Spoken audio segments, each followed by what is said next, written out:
Il faut avoir sous les yeux le passage Romains 2, 17 à la fin.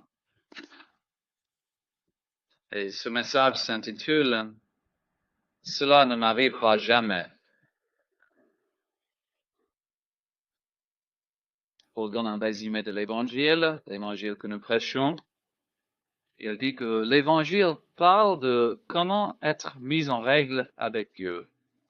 Nous avons besoin d'être mis en règle avec Dieu parce que nous sommes pécheurs, tous et sans exception. Et nous avons besoin d'être mis en règle avec Dieu parce qu'il y aura un jugement. Et nous avons vu dimanche dernier que l'apôtre a donné un enseignement clair et net sur le jugement. Il y a beaucoup d'hommes et beaucoup de femmes qui refusent d'accepter cette vérité. Ils refusent catégoriquement d'admettre la vérité du jugement de Dieu. Et ils se disent dans le fort intérieur, cela ne m'arrivera jamais. D'où le titre de ce message. Par exemple, les Juifs du premier siècle, ils n'arrivaient pas à croire que Dieu le traiterait comme tout le monde. Les Juifs, ils voyaient son corps, ils voyaient son circoncision, ils pensaient à ce signe de l'alliance que les nations ne portaient pas, à la différence des nations, ils étaient en possession de la loi, et ils n'arrivaient pas à croire qu'ils seraient traités comme tout le monde, et surtout comme ces nations moins privilégiées. Et en pensant au jugement, le Juif disait, cela ne m'arrivera jamais. C'est impossible. Et il y a de pareils gens aujourd'hui, des gens pareils. Il y a des gens qui se sont fait baptiser dans le passé, peut-être dans leur enfance ou même depuis. Il y a des gens qui fréquentent une église, qui écoutent régulièrement la parole de Dieu, qui participent même à la scène, et qui se disent, à cause de tout ce que je fais, à cause de tout ce que je suis, à cause de ces rites, à cause de ces cérémonies, le jugement, oui, peut-être les autres seront jugés. Mais cela ne m'arrivera jamais. Et confronté avec le jugement final de Dieu, ils se font illusion. Cela ne m'arrivera jamais. La réponse à ces gens se trouve au verset 13. En fait, c'est tout ce qu'il y a besoin de dire. Ce ne sont pas, en effet, ceux qui écoutent la loi qui sont justes devant Dieu. Mais ceux qui pratiquent la loi seront justifiés. Il n'y a rien à y ajouter. Quand même, Paul développe, il élabore cet enseignement. Et c'est cet enseignement-là que nous allons considérer ce matin. Et l'essentiel ne nous échappe pas. Point. Nous saisirons sans problème ce qu'il dit dans ce passage. Et c'est un message pour tout le monde qui se dit dans son fort intérieur, le jugement, cela ne m'arrivera jamais. Dans ce passage 2:17 à la fin, Paul traite de deux sujets. Tout d'abord, il parle de la confiance en soi. Si vous voulez, la suffisance. Et après, parce qu'il écrit non seulement aux païens, mais aux juifs, il parle de la confiance en la circoncision. Mais tout d'abord, la confiance en soi. Regardez versets 17 à 20. Ici, vous avez une liste des points dont le juif du premier siècle se félicitait. Je me donne le nom de juif. Je porte ce nom avec fierté.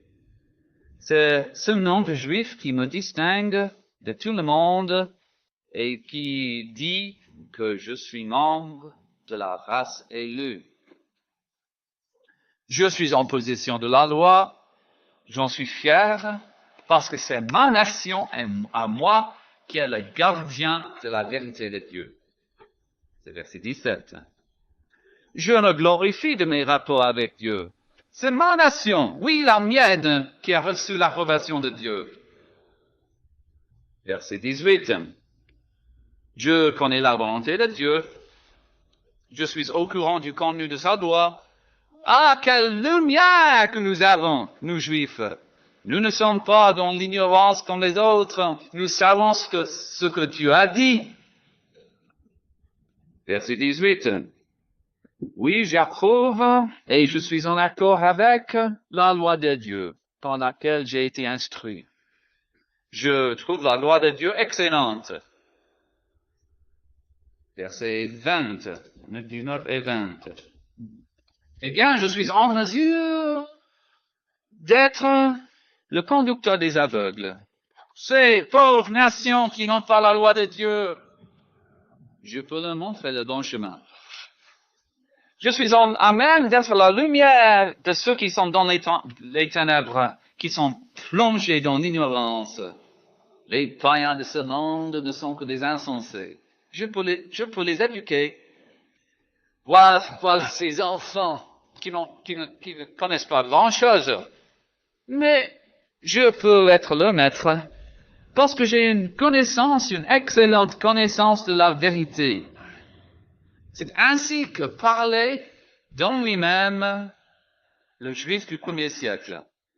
Gonflé d'orgueil, il avait une idée exagérée de sa supériorité.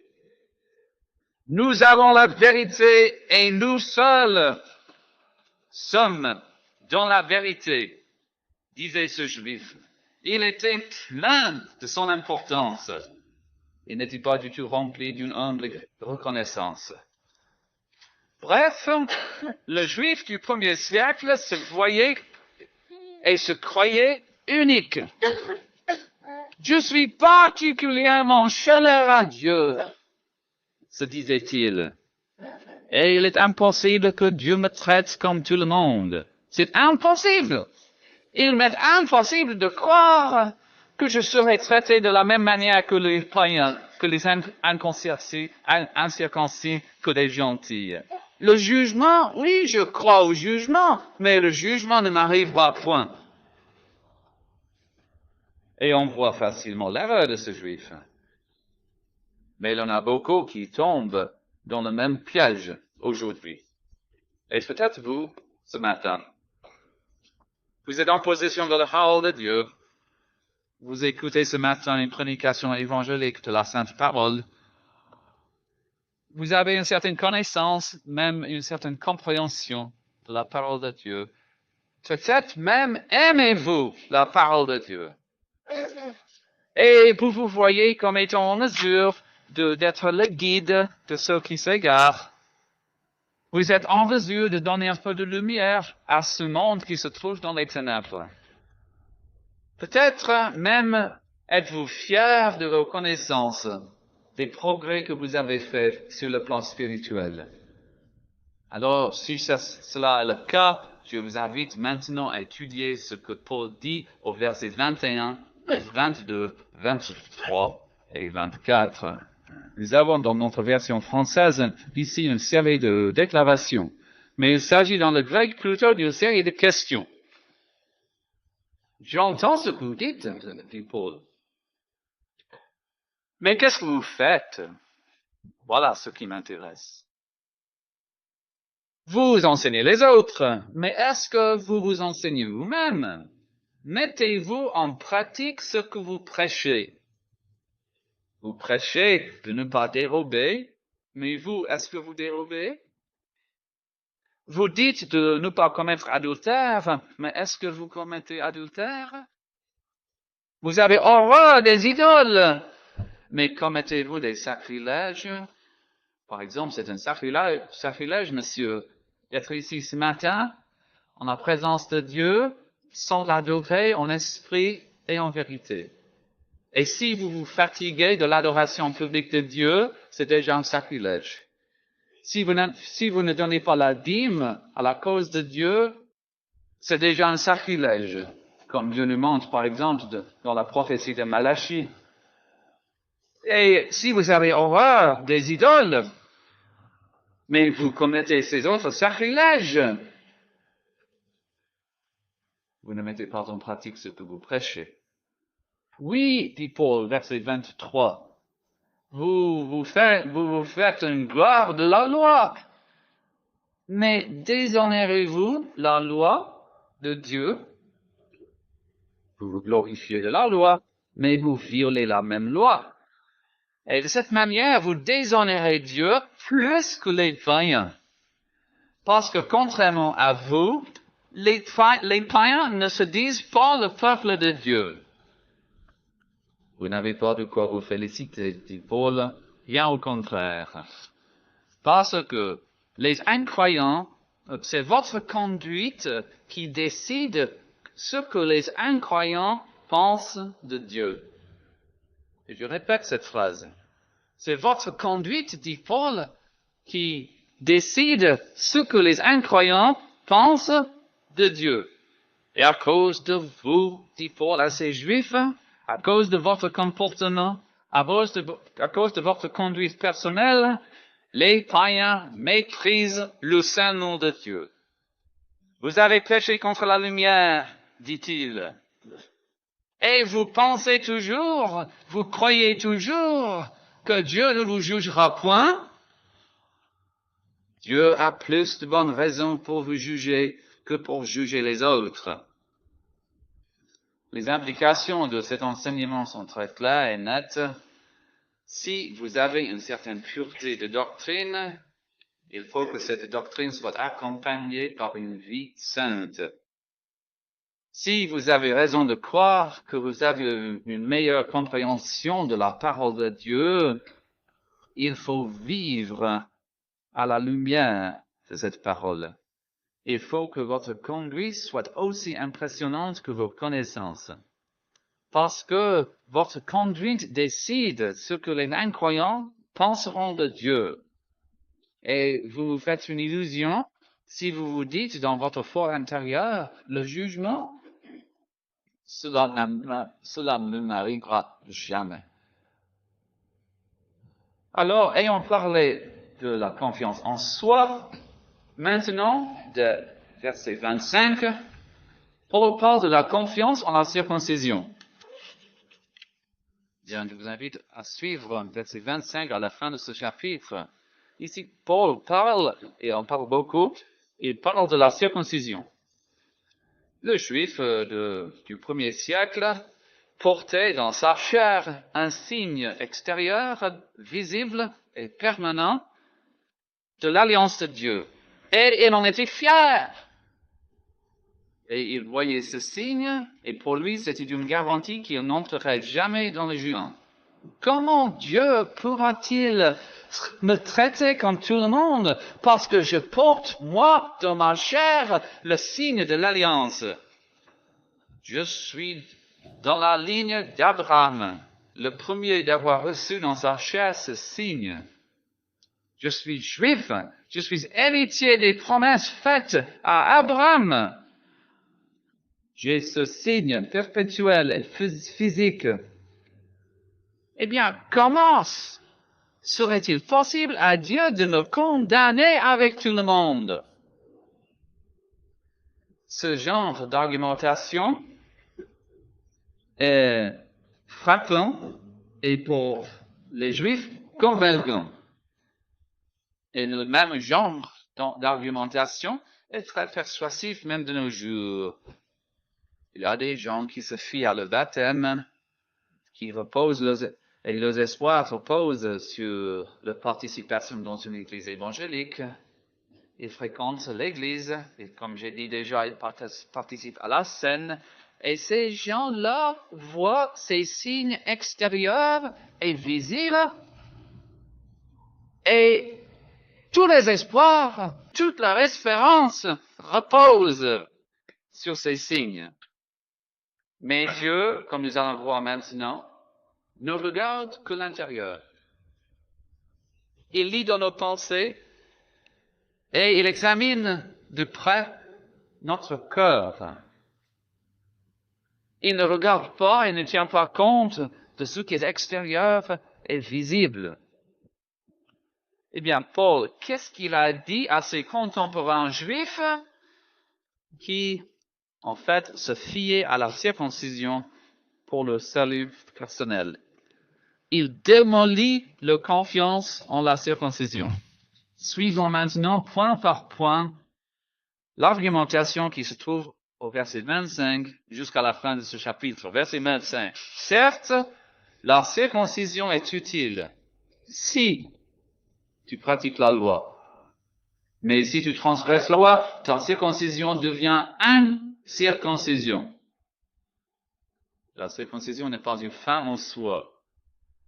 C'est un symbole. C'est un signe. Cela signifie quelque chose. Cela signifie que vous avez été mis à part pour Dieu. Eh bien, si vous vivez pour Dieu, si vous vraiment, dans la pratique, si vous êtes mis à part par Dieu, oui, la circoncision est utile. Mais si, en violant la loi de Dieu, en transgressant la loi de Dieu, vous donnez la preuve que vous n'êtes pas mis à part pour Dieu, à quoi donc ce signe? À quoi se sert-il? Ce signe est inutile s'il n'est pas accompagné par la grâce intérieure dont il parle. Verset 25. Et on peut dire la même chose pour le baptême. À quoi bon être membre d'une église baptiste? À quoi bon se faire baptiser si on ne connaît pas la grâce intérieure et spirituelle dont parle le baptême? Si vous n'êtes pas vraiment mort, et si vous n'avez pas une nouvelle vie en Christ, si une vie n'est pas terminée, et si une autre vie n'a pas vraiment commencé dans la réalité, le baptême ne sert à rien. Ces choses extérieures n'ont aucune valeur si elles ne sont pas accompagnées par les réalités dont elles parlent. Verset 26. Si donc l'incirconcis observe les ordonnances de la loi, son incirconcision ne sera-t-elle pas comptée comme circoncision? Voilà un homme qui a la grâce intérieure et spirituelle dont parle la circoncision. Mais il n'a pas la circoncision. N'importe. Il possède ce qui est important. Et en comparaison de cela, en fait, le signe est peu important. Par exemple, si un païen observe la loi, il donne la preuve qu'effectivement, il a été mis à part pour Dieu. C'est-à-dire, il a la réalité dont parle le signe. Eh bien, son manque de ce signe n'a pas beaucoup d'importance. Parce qu'il a la réalité dont parle le signe, ce qui est infiniment plus important. Et on peut dire que devant Dieu, il est circoncis, parce qu'il a la réalité spirituelle, même si dans la chair, il n'est pas circoncis. C'est la même chose pour un chrétien régénéré. Bien sûr, le baptême est important, c'est un commandement du Seigneur Jésus-Christ.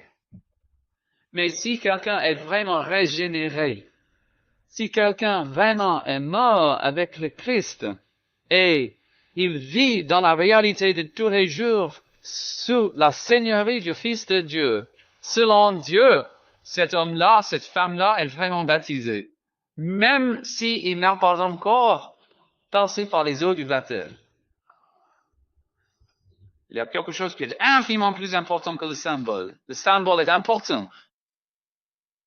Mais la réalité spirituelle et intérieure dont parle le symbole est plus importante. Verset 27. L'incirconcis de nature qui accomplit la loi ne te condamnera-t-il pas, toi qui la transgresses, tout en ayant la lettre de la loi et la circoncision? C'est-à-dire que le gentil et le païen qui observe la loi démasque le juif qui viole la loi. Parce que le gentil, qui observe les commandements de Dieu, a été mis à part pour Dieu. Quoi qu'il n'ait pas le signe. Tandis que le juif, qui n'observe pas les commandements de Dieu, tout en ayant le signe, n'est pas en réalité mis à part pour Dieu. Ce gentil, incirconcis, lui, il a la réalité. Ce juif désobéissant, tout en ayant le signe, il ne possède pas la réalité intérieure. Ce gentil, qui n'a pas le signe, est accepté par Dieu, agréé par Dieu. Ce juif qui possède le signe incirconcis, qui viole la loi, n'est pas accepté par Dieu. La possession toute simple du signe ne vaut rien. Voilà ce que pour dire dans ce passage. Et il est impossible aux Juifs de montrer sa circoncision et de dire, moi, je ne serai jamais jugé. Et la même chose est vraie pour tous ceux qui sont présents, qui se disent, je me suis fait baptiser, je suis devenu membre, j'ai fait cela, je prie, je lis la Bible, mais vous n'avez pas la régénération, le nouveau cœur dont parle l'Évangile. Il vous est impossible de dire en pensant au jugement, cela ne m'arrivera jamais. Tout ce que nous avons dit est résumé aux versets 28 et 29. Ces versets sont parmi les plus importants de la Bible. Je lis. Le juif, ce n'est pas celui qui en a les apparences. Et la circoncision, ce n'est pas celle qui est apparence dans la chair. Mais le juif, c'est celui qui l'est intérieurement. Et la circoncision, c'est celle du cœur, selon l'esprit et non selon la lettre. La louange de ce juif ne vient pas des hommes, mais de Dieu. Le mot juif veut dire louange. C'est la signification de ce mot. Chaque fois que vous dites juif, vous dites en fait louange. Être juif, ce n'est pas une question d'un signe extérieur quelconque. Être juif, c'est une question de grâce intérieure et spirituelle. Et peut-être les hommes font-ils l'éloge de ce qui est visible, mais Dieu ne rend aucune louange aux choses visibles.